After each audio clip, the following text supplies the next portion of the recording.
نماز بہت اہم ذریعہ ہے ڈپریشن سے خاتمے کا. وہ کیسے؟ ڈپریشنز کے اندر ڈاکٹرز کیا سجیسٹ کرتے ہیں؟ کاؤنسلنگ. کیا سجیسٹ کرتے ہیں؟ کاؤنسلنگ. کہ آپ سائیکیٹرسٹ کے پاس جائیں, سائیکو تھراپسٹ کے پاس جائیں. وہ آپ کے ساتھ کیا کرتا ہے؟ باتیں کرتا ہے, آپ کے دل کے اندر پوشیدہ باتیں نکلواتا ہے, اور پھر صرف آپ کو پیشنٹ لسننگ دیتا ہے. آپ کا آدھا مسئلہ حل ہو جاتا ہے پیشنٹ لسننگ سے ہی, کیونکہ آپ دیر تک بیٹھ کے سنتے ہیں. اس لیے میں نے کہا کہ ہر دور میں صوفیاء کرام سے بڑا کوئی سائیکیٹرسٹ نہیں ہوا, صوفیاء کرام سے بڑا کوئی سائیکو تھراپسٹ نہیں ہوا, کیونکہ وہ لسنر. اور تاجدار کائنات صلی اللہ علیہ وسلم نے کیا فرمایا؟ فرمایا بہترین انسان وہ ہے جو سب سے بہتر لسنر ہے, پھر ہی وہ سلوشن دے سکتا ہے. تو اس لیے وہ لسننگ کرتا ہے. اس کو کاؤنسلنگ کہتے ہیں کہ آپ کسی کے پاس تنہائی میں بیٹھ کے, اور جو کاؤنسلرز کے پاس جاتے ہیں وہ کیا کہتے ہیں کہ میرے فلاں فلاں جاننے والے کو مت بٹھاؤ, پھر میں اپنے دل کی باتیں کروں گا. جو سائیکو تھراپسٹ کے پاس جاتے ہیں نا, کہ جن سے شکوے ہوتے ہیں, کہتے ہیں فلاں فلاں کو نہ بٹھانا مجلس میں, پھر تنہائی میں تمہارے ساتھ دل کی بات کروں گا تاکہ دل ہلکا ہو جائے. تو حاضرین مکرم, اگر اس کاؤنسلنگ سے ہی دل ہلکا ہونا ہے تو ذرا اللہ پاک کے ساتھ راز و نیاز کر کے دیکھیں, ذرا تنہائی میں وہ دل کی باتیں اپنے مولا سے کر کے دیکھیں. اور اگر وہ رشتہ کاؤنسلنگ کا اللہ کی ذات کے ساتھ مضبوط کر لیں, خدا کی عزت کی قسم ڈپریشنز چلے جائیں گے. وہ روز باتیں ساری, دن میں 5 وقت اللہ پاک, کاؤنسلر سے تو جا کر اپوائنٹمنٹ لیتے ہیں نا, مہینے بعد وہ اس کے پیسے لے لیتا ہے. تو اللہ پاک فرماتا ہے میں موجود ہوں تمہارے لیے, 5 بار دن میں میرے پاس آؤ, کوئی چارجز نہیں ہے, سب فری ہے, بس آؤ اپنا دل میرے ساتھ ہلکا کیا کرو, مجھ سے اپنا راز و نیاز کیا کرو, اپنے دل کی باتیں کیا کرو, دن بھر کی جو تکلیفیں تمہیں ہیں مجھ سے شیئر کیا کرو, مجھ سے باتیں کیا کرو. میں علاج بھی کر سکتا ہوں, کاؤنسلر تو مشورہ دے سکتا ہے نا, میں تمہیں اس کا علاج بھی دے سکتا ہوں, میں اختیار رکھتا ہوں. تو یہ راز و نیاز اللہ پاک سے کر کے دیکھیں, اپنی یہ عادت بنا لیں, پختہ کریں. 5 وقت نماز اس لیے کہا گیا کہ اس سے بھی ڈپریشنز کا خلاصہ ہوتا ہے. ہم کیا کرتے ہیں کہ ڈپریشن میں مبتلا ہو کے الٹا دین چھوڑ دیتے ہیں, نماز سے رغبت ہٹ جاتی ہے, سارا دن پڑے رہتے. اس کے برعکس انسان جب محسوس کرے کہ میرے اندر ڈپریشنز آ رہے ہیں, وہ اور زیادہ رغبت کرے, نماز کی طرف رغبت کرے, نوافل کی طرف رغبت کرے, تہجد گزاری کی طرف رغبت کرے, تلاوت قرآن کی طرف رغبت کرے. چھوڑ دے جہاں کا جھنجٹ سارا. اگر جہاں اسے تکلیف دیتی ہے وہاں نسبت جوڑ لے, جہاں سے تکلیف نہیں ملتی وہاں سے خیر ملے گی. اللہ کی ذات کے ساتھ پختہ تعلق قائم کر لے, چھوڑ دے سارے جہاں کا ناتا, وہ ایک ناتا قائم کر لے جہاں سے کسی کو کوئی تکلیف نہیں پہنچے گی. تو یہ کاؤنسلنگ کا ریلیشن شپ اللہ کے ساتھ قائم کر لیں, اپنے دل ہی دل میں اپنے مولا سے باتیں کیا کریں, اپنے ہر دکھ اپنے مولا سے شیئر کیا کریں. آقا علیہ الصلوۃ والسلام نے کیا فرمایا؟ دعا مانگا کرو. دعا عبادت کا مغز ہے. یہ دعا کیا ہے؟ یہ دعا مناجات ہے. کبھی رو کر, کبھی گڑ گڑا کر, کبھی ہنستے, کبھی سوتے, کبھی جاگتے, کبھی چلتے پھرتے, کبھی تکلیف میں, کبھی پریشانی میں, دل ہی دل میں اپنے مولا سے ہم کلام رہا کرو. سب سے پیارا ساتھی ہے تنہائی کا, سب سے پیارا ساتھی ہے جلوت و خلوت کا. اگر یہ رشتہ مضبوط ہو جائے تو دنیا کے دوستوں کی ضرورت نہیں, وہ ایسا کامل دوست ہے کہ اس سے مناجات پختہ ہو جائیں تو انسان تنہائی محسوس نہیں کرتا اور ڈپریشنز قریب نہیں آتے. یہی وجہ ہے کہ سارے جہاں کو ڈپریشنز ہو جائیں, اللہ والوں کو نہیں ہوتے, کیونکہ انہوں نے کاؤنسلر بڑا چن لیا ہوتا ہے, مضبوط کاؤنسلر ان کا ہوتا ہے. ساری مناجات, کاؤنسلنگ, مشورے, سب باتیں اپنے مولا سے کرتے ہیں. وہ تعلق مضبوط کر لیتے ہیں تو زندگی ان کی آسان اور ڈپریشن فری ہو جاتی ہے. تو نماز ڈپریشنز کا علاج ہے. توبہ بڑی اہم بات ہے. One of the major reasons جس کو سائنس کہتی ہے, one of the major reasons depression کی گلٹ ہوتی ہے. کیا ہوتا ہے؟ گلٹ. کسی بھی برے عمل کا گلٹ, بوجھ, جس کو وہ لوگوں سے کہہ نہیں سکتا, لوگوں سے بیان نہیں کرتا, لیکن دل میں ایک بوجھ ہوتا ہے کہ یہ مجھ سے نہیں کیا جانا تھا, چاہے وہ زندگی کے فیصلے ہی کیوں نہ ہو, چاہے وہ کوئی برا عمل ہی کیوں نہ ہو, چاہے کسی کے ساتھ زیادتی کا عمل کیوں نہ ہو. اب وہ لوگوں سے کہہ نہیں سکتا کہ لوگ اس کو برا بھلا کہیں گے, لیکن دل ہی دل میں اس بوجھل رہتا ہے کہ میں نے یہ کیوں کیا, مجھ سے یہ کیوں سرزد ہو گیا. تو حاضرین مکرم, اس لیے تو کہا کہ دین میں ڈپریشنز کا علاج ہے. اللہ پاک نے کہا مجھ سے توبہ کرو. توبہ انسان کے گلٹ کو ریموو کرتی ہے. دل پر جو اتنے بوجھ ہوتے ہیں سچی توبہ دور کر دیتی ہے. اس میں بھی ڈپریشن کا علاج ہے. اور اس لیے تاجدار کائنات صلی اللہ علیہ وسلم نے تو سنت عطا فرمائی کہ دن میں 70 مرتبہ توبہ فرماتے ہیں. تو دن میں جتنی مرتبہ بھی توبہ کرتے رہیں انسان گلٹ فری ہوتا ہے, انسان کا دل اجلا ہو جاتا ہے, اس سے ہر بوجھ دور ہو جاتا ہے. تو خود بخود آدھے ڈپریشنز کا علاج توبہ میں پنہا ہے. اس لیے توبہ کو بھی خصوصیت کے ساتھ بیان کیا گیا کہ یہ ڈپریشنز کا علاج ہے. پھر اسی طرح نیکی کے کاموں میں ایک دوسرے کی مدد کرنا. پھر کچھ آخر میں احادیث مبارکہ ہیں انہی خیر کے اور مدد کے کاموں کی طرف آقا علیہ الصلوۃ والسلام نے جو تعلیمات ارشاد فرمائی وہ بیان کر کے میں بات ختم کرتا ہوں. تاجدار کائنات صلی اللہ علیہ وسلم نے فرمایا, اسے سیدہ عائشہ صدیقہ رضی اللہ تعالی عنہا نے روایت فرمایا کہ اللہ نرم مزاج اور نرمی پسند کرتا ہے. اللہ نرمی پر وہ کچھ عطا کرتا ہے جو سختی پر عطا نہیں کرتا, اور وہ اس طرح کسی اور چیز پر عطا نہیں کرتا. یعنی یہ نرمی اور خیر لوگوں کو ڈپریشن دینے کا باعث بھی نہ بنے. ایک بڑا خوبصورت واقعہ ہے, میں عرض کرتا ہوں.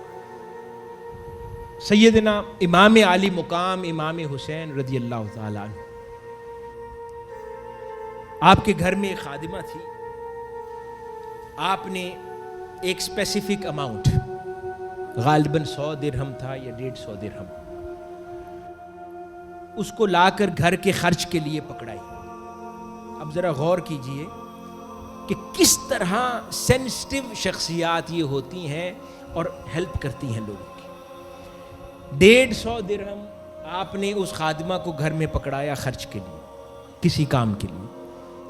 اس کے کچھ دنوں کے بعد آپ نے آ کر اس خادمہ سے ان پیسوں کا تقاضا فرمایا کہ جو پیسے آپ کے پاس رکھوائے تھے وہ کہاں ہیں. وہ خادمہ خوف سے, اسی سوال پر خوف سے رونے لگی اور لرزنے لگی, کانپنے لگی اور کہنے لگی کہ میں بھول گئی ہوں, میں نے کہاں رکھے ہیں وہ پیسے, میں بھول گئی ہوں. اور وہ اس خوف سے رونے لگی کہ میں آپ کے لیے تکلیف کا باعث بنی اور میں آپ کی جو پیسے تھے اور ویلتھ تھی اس کو گما بیٹھی ہوں. اور وہ رونے لگی. امام علی مقام نے فرمایا کہ بی بی چپ ہو جاؤ, رونے کی کوئی ضرورت نہیں, یہ میرے مولا کا دیا ہوا تھا, اس نے واپس لے لیا تو کوئی بات نہیں, تم دکھ نہ کرو, خاموش ہو جاؤ. اس کے بعد آپ باہر تشریف لے گئے اور اتنے اسنا میں اور دیر میں کوئی شخص آپ کی خدمت میں آیا اور اس نے آپ کو 300 درہم نذرانہ پیش کر دیا. تھوڑی دیر میں 300 درہم نذرانہ پیش کیا.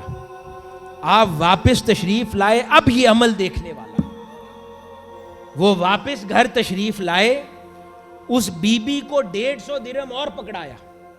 کہا بی بی جو ہماری ویلتھ گم ہو گئی تھی یہ اللہ پاک نے بھیج دی ہے, اب اس کو سنبھالنا, اس کو سنبھالو, اور میرے سوال کے نتیجے میں جو تمہیں پریشانی لاحق ہوئی اور تم غم زدہ ہو کر کانپنے لگی اس کی کمپنسیشن میں یہ 150 اور رکھو تمہارا دیا. کہ میرے سوال سے جو تم خوف زدہ ہو کر رو پڑی، اتنے اس کے رونے کا بوجھ بھی امام عالی مقام کے دل پر اتنا گہرا ہوا کہ اس کی کمپنسیشن میں آپ نے 150 درہم اس کو اور عطا فرمایا۔ کیا ہمارے رویے ایسے ہیں؟ سوال جائز تھا، ان کا حق تھا، لیکن اتنی لاج اور شرم رکھنے والے یہ عظیم لوگ تھے کہ وہ سوال اپنے حق کا کر رہے ہیں، لیکن اس سوال پوچھنے کے نتیجے میں جو خوف اس پر لاحق ہو گیا وہ بھی دل پر اتنا گرا گزرا ہے کہ اس کی کمپنسیشن دی ہے۔ یہ وہ نرمی ہے جس کے بارے میں سیدہ عائشہ صدیقہ رضی اللہ تعالی عنہا ارشاد فرما رہی ہیں کہ اللہ رب العزت نرمی کو پسند فرماتا ہے۔ اسی طرح ایک اور حدیث مبارکہ ہے، آقا علیہ الصلوۃ والسلام نے ارشاد فرمایا، تم اس وقت تک جنت میں داخل نہیں ہو سکتے جب تک ایمان نہ لے آؤ، اور تم اس وقت تک ایمان نہیں لا سکتے جب تک تم ایک دوسرے سے محبت نہ کرو۔ کیا میں تمہیں ایسی چیز نہ بتاؤں جسے اگر تم کرو گے تو ایک دوسرے سے محبت کرنے لگے گے؟ بس آپس میں سلام پھیلاؤ۔ یہ نہیں ہے کہ لفظاً سلام ایک دوسرے کو دیکھ کے کرتے رہو، وہ بھی ضروری اور واجب ہے، لیکن سلام یعنی سلامتی پھیلانے والے ہو آپ، کسی کے لیے باعث خوف نہ رہیں، باعث سختی نہ رہیں، یعنی شفقت، نرمی، محبت، بس آپ ہر کسی کے لیے وہ اس کا باعث بن جائیں۔ باقی اللہ پاک مہربانیاں کرے گا، انسان اگر نرمی برت لے گا اللہ کی خاطر، اللہ پاک اس کے کاموں میں خود مینجمنٹ بہتر فرما دے گا، آسانی فرما دے گا اس کے لیے۔ میں اب موضوعات بیان کر دیتا ہوں کہ وہ اور کیا امور ہیں جس کی وجہ سے ہم لوگ ڈپریشن سے خلاصی حاصل کر سکتے ہیں۔ اپنے گلی محلوں علاقوں کو صاف رکھیں۔ کوئی کام بھی کرنے کے لیے نہیں ہے نا تو آپ اپنے گلی محلوں کی صفائی میں مصروف ہو جائیں، کہیں کوڑا پڑا دیکھیں اس کو صاف کریں، لوگوں کے لیے آسانی کر دیں، کہیں پتھر پڑا دیکھیں اس کی صفائی کر دیں، کسی بیوہ خاتون کو دیکھیں وہ پریشان ہے اس کے لیے سودا سلف لانے کی خدمت انجام دے دیں۔ سیدنا ابو بکر صدیق رضی اللہ تعالیٰ عنہ کی سنت پر عمل کریں، خلیفۃ المسلمین بن کر۔ آپ کیا فرماتے تھے؟ آپ اس بڑھیا نابینا کے گھر تشریف لے جا کے اس کے دن بھر کا کام کر دیتے تھے، اور وہ کام پہل کرتے ہوئے سیدنا عمر فاروق رضی اللہ تعالیٰ عنہ بھی پہنچ جاتے تھے۔ وہ دیکھیں کہ جب وہ پہنچے ان سے پہلے اس بڑھیا کے گھر کا کام ہوا ہو، ایک دن چھپ کے دیکھا کہ یہ کون کر کے جاتا ہے، دیکھا کہ وہ سیدنا ابو بکر صدیق رضی اللہ تعالیٰ عنہ کر کے جاتے ہیں۔ قربان جائیں ان لوگوں کے تھاٹ پروسیس پہ۔ سیدنا ابو بکر صدیق رضی اللہ تعالیٰ عنہ خلیفۃ المسلمین بنے، پہلا دن تھا، اپنے مشیر خاص سیدنا عمر فاروق رضی اللہ تعالیٰ عنہ سے مشورہ کیا، اے عمر آج خلافت کا پہلا دن ہے، کیا کیا جائے، کیا کیا جائے؟ سیدنا عمر فاروق رضی اللہ تعالیٰ عنہ نے فرمایا کہ اے میرے بھائی ابو بکر، پہلا دن خلافت کا کیوں نہ اس بڑھیا کے گھر کی خدمت سے شروع کیا جائے جس کے گھر کا کام تاجدار کائنات صلی اللہ علیہ وآلہ وسلم بھی کر کے تشریف لاتے تھے۔ یہ تھاٹ پروسیس ہے، سوچنے کا انداز۔ بیماروں کی عیادت کریں۔